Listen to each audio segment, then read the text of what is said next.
Ukrainians are fighting an existential war against Russian aggression, a desperate yet determined battle for the right to decide their own future. And yet, as they do so, part of that future is already in Russian hands. They're trying to change their identity, their culture. It's very easy when you shelling them first, killing their parents first, raping their mothers first, and then telling, we care for you. Для кожної нації генофонд, їх діти – це скарб, це майбутнє. І тому вони діють чітко спланованими задумами. Да?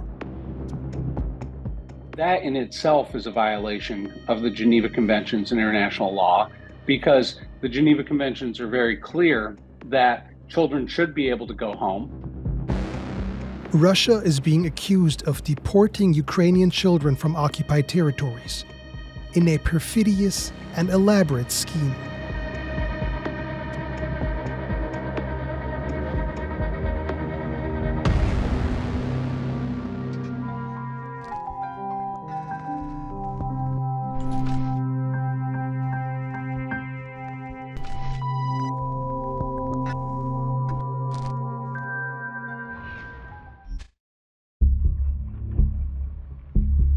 Russian President Vladimir Putin has been indicted for war crimes by the International Criminal Court.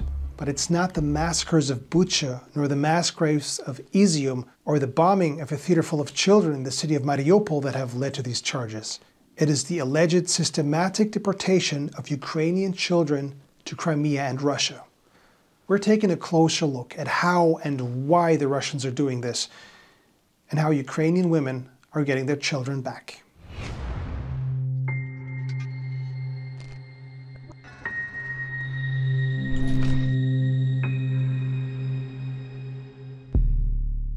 Children are protected under the 1949 Geneva Conventions. There are special guidelines for their treatment if they're separated from their parents during war. Article 4 states that children are to be evacuated to safe areas when possible and reunited with their families. The Russians don't hide the fact they've taken children from Ukraine. These pictures, like others we will show you in this report, come from Russian state media. Their authorities say they evacuated them for their own safety, but they have failed to establish communication with their families and don't seem to be sending them back. The Geneva Conventions are very clear that children should be able to go home. They should be transferred to a third-party country. They should be able to call their parents, and they should be registered with the Red Cross and the United Nations. This is Nathaniel Raymond of the Yale University Humanitarian Research Lab. Their open-source investigation revealed what they call the large-scale deportation and re-education of Ukrainian children by the Russian federal government. This is where they are being taken from, parts of Ukraine that the Russians have occupied, like the Kherson region. And this is where they're being taken to. The report identified a network of at least 43 locations across Crimea and Russia. They're mostly camps in places around the Black Sea, to Yekaterinburg in central Russia, and even the Far East. The researchers have records of at least 6,000 children who've been taken to these places. But Ukraine's ombudswoman for children's rights believes the figure could be much higher. Ми передбачаємо, що Росія викрала близько 200 тисяч українських дітей. Хоча на сьогодні, за даними Національного інформаційного порталу «Діти війни», ви можете побачити цифру в 16 тисяч 226 дітей, за якими у нас є точні персональні дані і заяви від батьків, родичів, інших знайомих, свідків або місцевої локальної влади про факт депортації чи примусового переміщення дитини. No one knows how many children have been taken. It is impossible to keep track of what's going on in still occupied territory, and some families have complicated reasons for not going to the authorities. But no matter what estimate you take, behind every number is a child, and in most cases, a family trying to get them back. We met such a woman in Kherson in January while her daughter was still missing.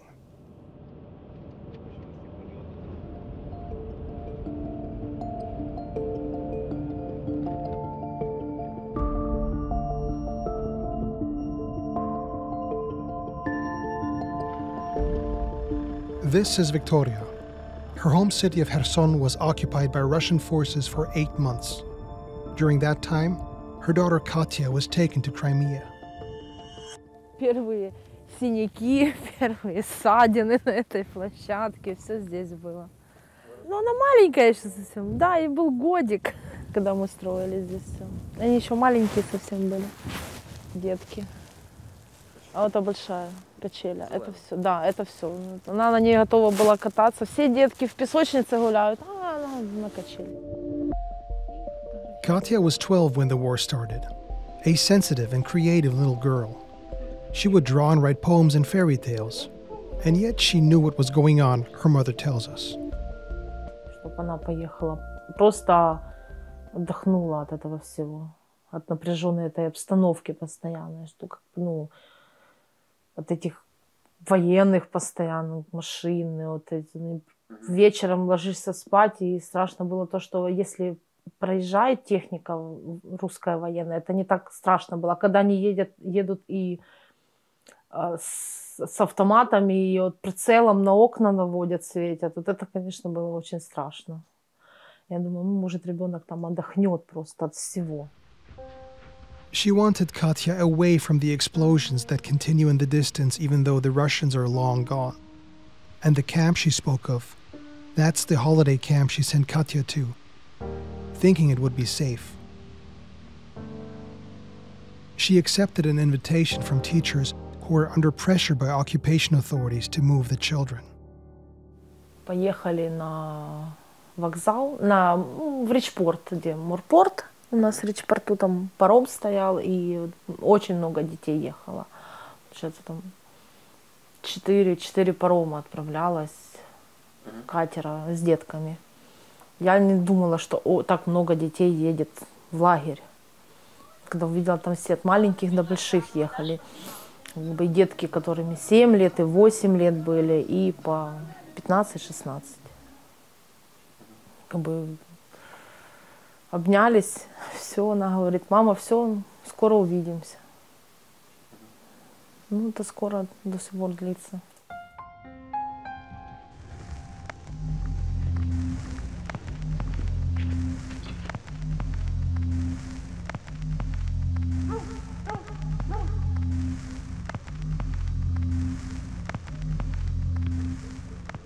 The Russians didn't depend on families sending their kids away from the fighting. They'd often target the most vulnerable, taking children directly from single mothers struggling financially. And they'd go after places where groups of children lived without their parents. Тут була група середніх хлопчиків від 9 до 11 років тут. І ми це все прибрали, щоб не пилилося. This is Volodymyr Sahaydak. He is the director of what used to be a children's home. Kids would stay here for what he calls social and psychological rehabilitation. When the full-scale invasion started, he knew they were at risk. В Україні війна вже йде 8 років, а от і за ці 8 років ми вже бачили все, і бачили, як з Луганської і Донецької області вивозять дітей. І ну, я знав, що така участь, якщо я нічого не зроблю, така участь буде очікувати і нас. Що ми опинимось разом з дітьми десь на російській території. He decided to move in with the children to better protect them. З першого дня ми вели конспіративне життя. Ми не гуляли, не виходили на вулицю, на стадіон. Ми по 15 хвилин кожна група виходила сюди в двір. Sahaydak knew keeping a low profile would only work for so long, and that at some point the Russians would show up for the children. So he moved them to private homes. Some went to distant relatives, others were taken in by employees. This almost ended in disaster when a driver taking the kids out accidentally revealed at a Russian checkpoint that he'd come from the center. It was thanks to a quick-thinking teenager who'd heard their cover story that they got away. A teacher was pretending to be the children's aunt. Один залишився з вихователькою, другий підійшов до дітей. Но спасло те, що старша дівчинка 16 років, вона була при інструктажі, коли я проводив, вона була присутня і вона повторила все слово в слово. Ну і, звичайно, їх відпустили. Ну, а водію сказали, якщо ще раз збрешеш, ми тебе розстріляємо. Ну, така була ситуація. Ми, звичайно, чуть всі тут не посивіли.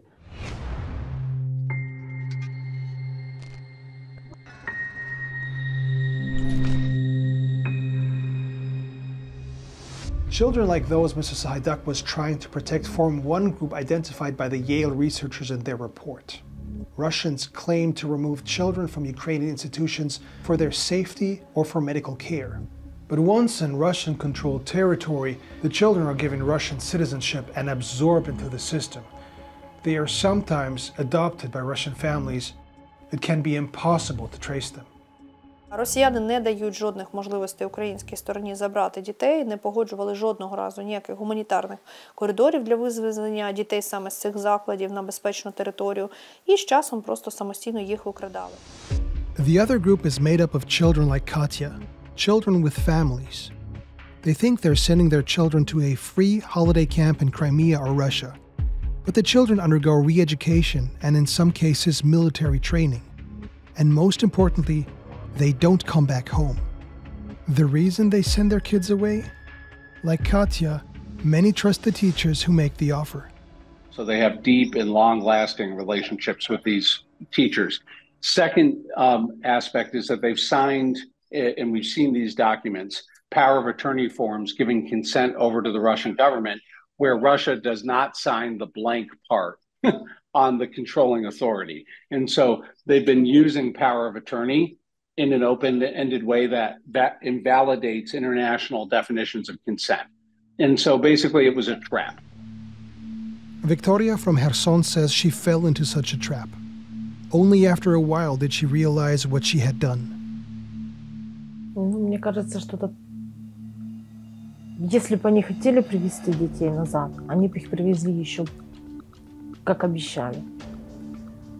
У них там получается, просто она мне говорит, что у них там есть главный, фамилия у него Астахов, по-моему. И она говорит, что он там главный, следит за ними. Он им сказал, что вы домой не вернетесь. Вы вернетесь домой тогда, когда Херсон станет русским. Мне кажется, это было самое ужасное мое соглашение во всей жизни. Если бы можно было вернуть все назад, я бы никогда в жизни бы никуда не отпустила. The kids at Sahaidak Center did not end up in the hands of the Russians, but it was close. He shows us the CCTV footage of their visit. Men with guns forcing their way into a children's home. Росіяни нас знайшли в червні місяці. До цього часу я вже сховав всіх дітей. У мене залишилось в центрі тільки 5 дорослих хлопців. І коли вони прийшли, вони шукали дітей. Де діти? Де діти? Ми – центр реабілітації. Діти пройшли реабілітацію і пішли, звідки вони прийшли. What he did was incredibly dangerous, he knows that. But he believes preventing the children being uprooted and having their identity stolen was worth the risk. Це наше дерево щастя. Це найменший наш хлопчик Міша. І це всі 52 дитини, які в нас були в центрі. Нам подарували це дерево, і ми провели конкурс. На цьому родинному дереві будуть не тільки фотографії дітей, але будуть фотографії працівників, будуть фотографії волонтерів, благодійників, які нам допомагали вижити в цій ситуації.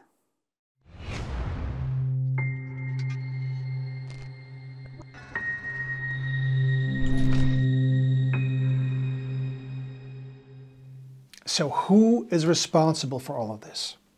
These are not isolated cases. Thousands, potentially tens of thousands of Ukrainian children have been taken to dozens of camps in Crimea and all over Russia. This takes people, planning, organization, and money. And in Russia, that has to come in some way, from the top. We know Putin here on the left, but look at the woman he's talking with. She is Russia's Commissioner for Children's Rights, Maria Lvova-Belova, and, just like her boss, has been indicted by the International Criminal Court for abducting Ukrainian children. And she is even taking part personally. Сами ребенка усыновили из Мариуполя, да? Да. Владимир Владимирович, благодаря вам. Маленький? Нет, 15 лет. Теперь я знаю, что такое быть мамой ребенка с Донбасса. Сложно, но друг друга точно любим.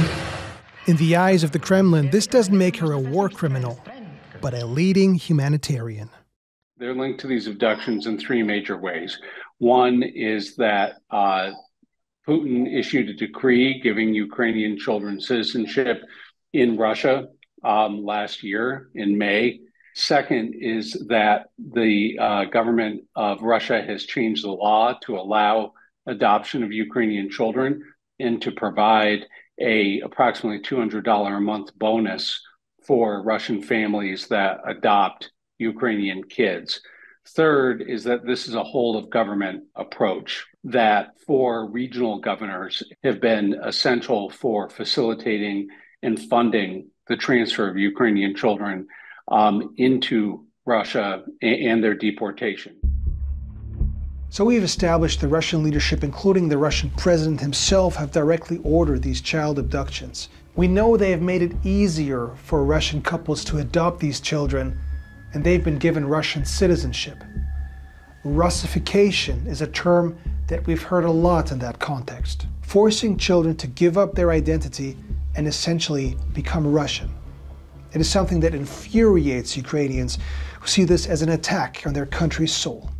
Для кожної нації генофонд, їх діти – це скарб, це майбутнє. І тому вони діють чітко спланованими задумами, вбиваючи дітей, наносячи їм поранення, задаючи їм сексуальне насилля, задаючи їм психологічних травм, викрадаючи їх, змінюючи їм громадянство, передаючи їх на усиновлення під опіку громадянам Російської Федерації. І все це є не чим іншим, як актом геноциду українського народу через українських дітей.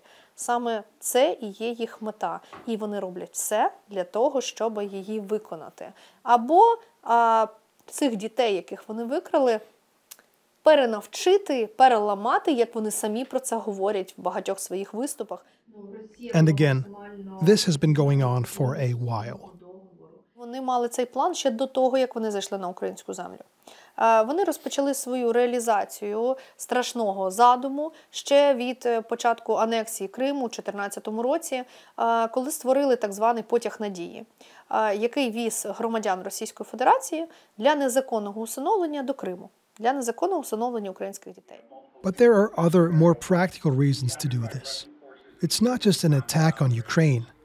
For the Russian leadership, such a policy is important to send messages to Russians. This represents a very powerful way to say that we are saving these children from purported Nazis.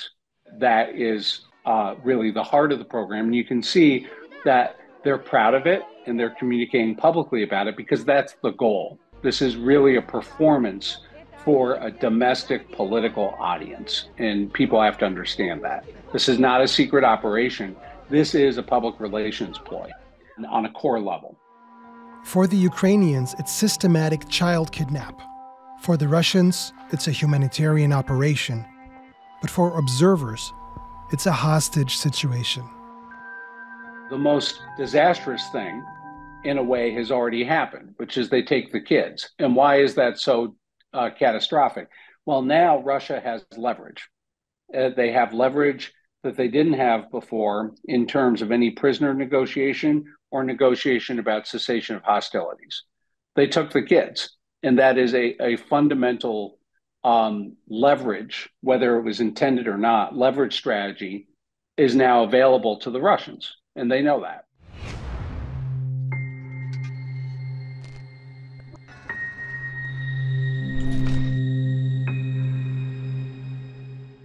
So what can be done to get back kids who have disappeared into the Russian system? In most cases, there is little hope.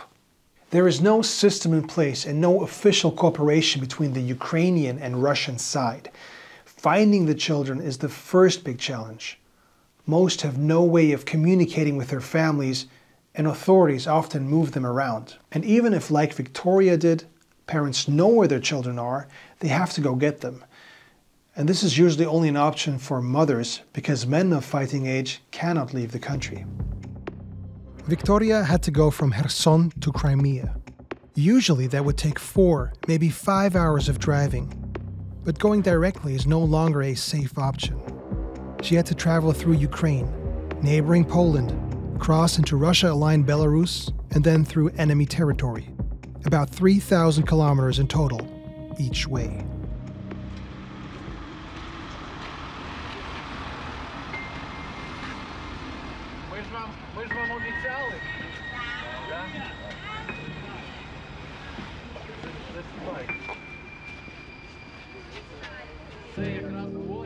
Back home, Victoria arrived on this bus with her daughter Katya. They're two of a group who've done the journey together. Katya did not know her mother was coming for her. Я была дуже рада. Не знаю, не хватит слов, чтобы это описать. Victoria and other mothers could only do this with the aid of the NGO Save Ukraine. They help with the logistics, passports, buses, and navigating the borders. На границе мы когда туда ехали, это было, конечно, очень сложно. Мы пока добирались за детьми, это такое чувство, что мы как в ад какой-то попали. Во-первых, отношения. Нас на границе там, честно сказать, чуть ли не догола раздевали, чтобы нас обыскать. Они все думали, что мы везем какую-то тайную информацию туда. Телефоны проверяли, все документы полностью, вещи полностью все доставали. Victoria and Katya tell us getting the kids out of the camps was not an issue once the mothers were there. But beforehand, teachers had told Katya a very different story. Ну, нам сказали, нам прям точно не говорили. Вот он шутками нам все разговаривал. Ну, шутками. Он спрашивал, когда домой? Он говорит, летом покупаетесь в море и домой. Все. Ну, прям точную информацию не говорил. Максимум, что он знал, что в марте Собянский Александр в России говорит. Все. Он постоянно говорил, что вот после марта, после весны, летом, в августе домой. The kids here tell us that the camps weren't all that bad. They were not treated poorly, they say. But they were not allowed to go home or even talk with their parents. These girls think they know why. Они не говорили, потому что мы... И тем более это запрещено. Да. Типа это запрещено в лагере говорить детям, потому что может начаться истерика. The man who helped them leave has a different theory. It's a Russian strategy for children. It's Russify Ukrainian children. That's why they no need to beat them and torture them. It is a child. The child's brain is so flexible.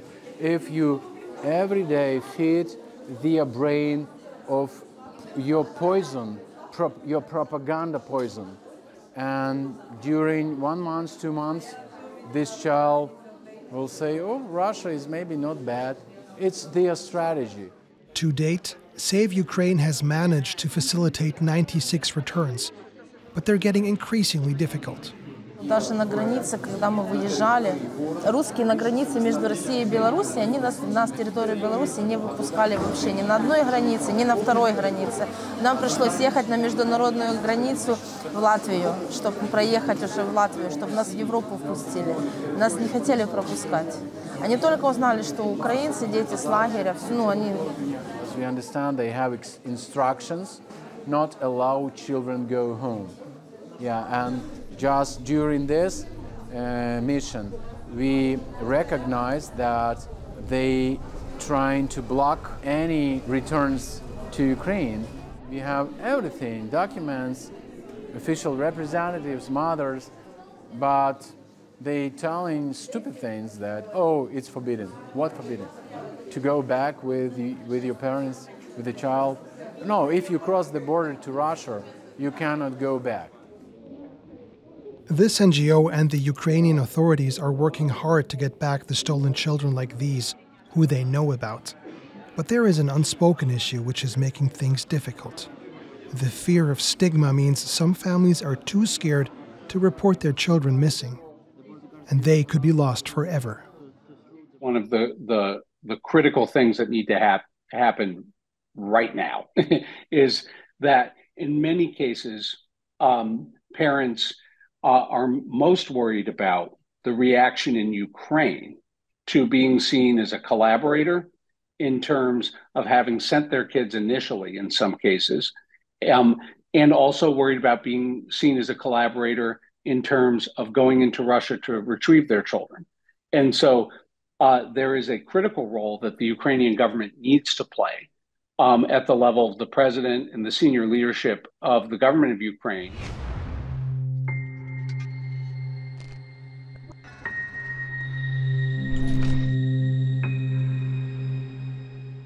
Ukraine's Foreign Minister Dmytro Kuleba in January said that the mass abduction of Ukrainian children was one of the most underreported issues of the war.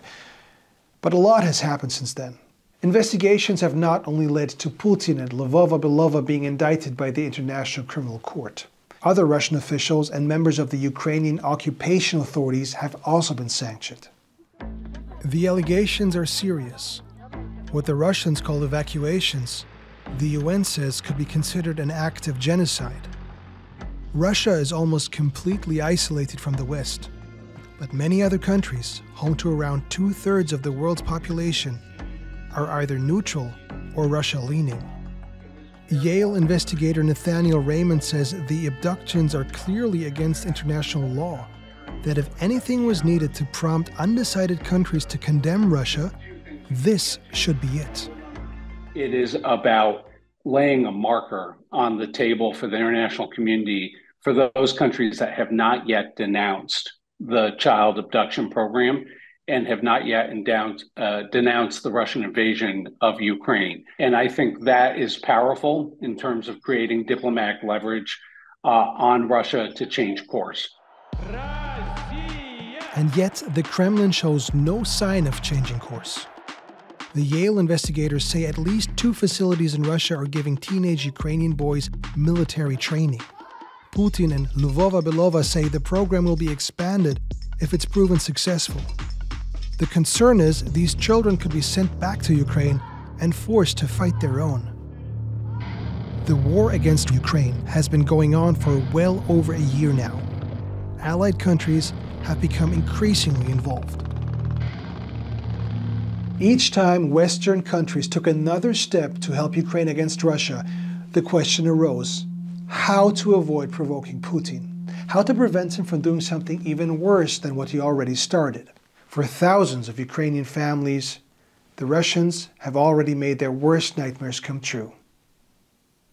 They took the kids.